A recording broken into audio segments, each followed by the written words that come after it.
কোরআনকে শুদ্ধ করে সহি করে পড়া সকলের জন্য ফরজ। ইন্না নাহানু নাজ্জালনা যিকরা ওয়া ইন্না লাহু লাহাফিজুন। কোরআনের এই আয়াতকে হেফাজত করার দায়িত্ব আল্লাহর।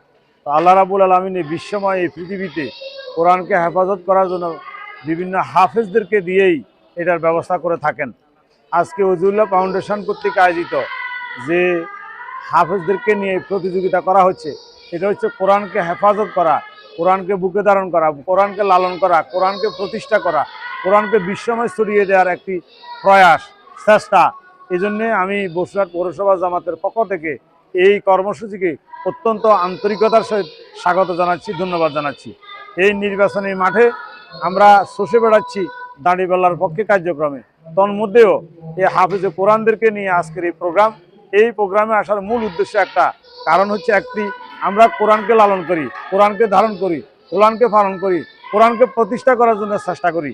তাই আমরা এখানে শত ব্যস্ততার মাঝে হলেও এখানে আসতে বাধ্য হয়েছি। কোরআন পড়া ফরজ, কোরআন সহি করে পড়া ফরজ, কোরআন বুঝে পড়া ফরজ, কোরআনের সমাজ প্রতিষ্ঠিত করার চেষ্টা করা ফরজ।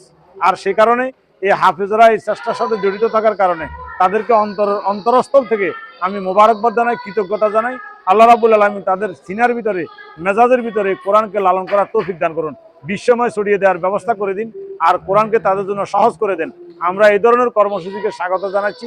ভবিষ্যতে অন্য কেউ যদিও এই কর্মসূচি ধারণ করে এবং প্রতিষ্ঠা করার চেষ্টা করে, তাদেরকেও আমরা সহযোগিতা করব।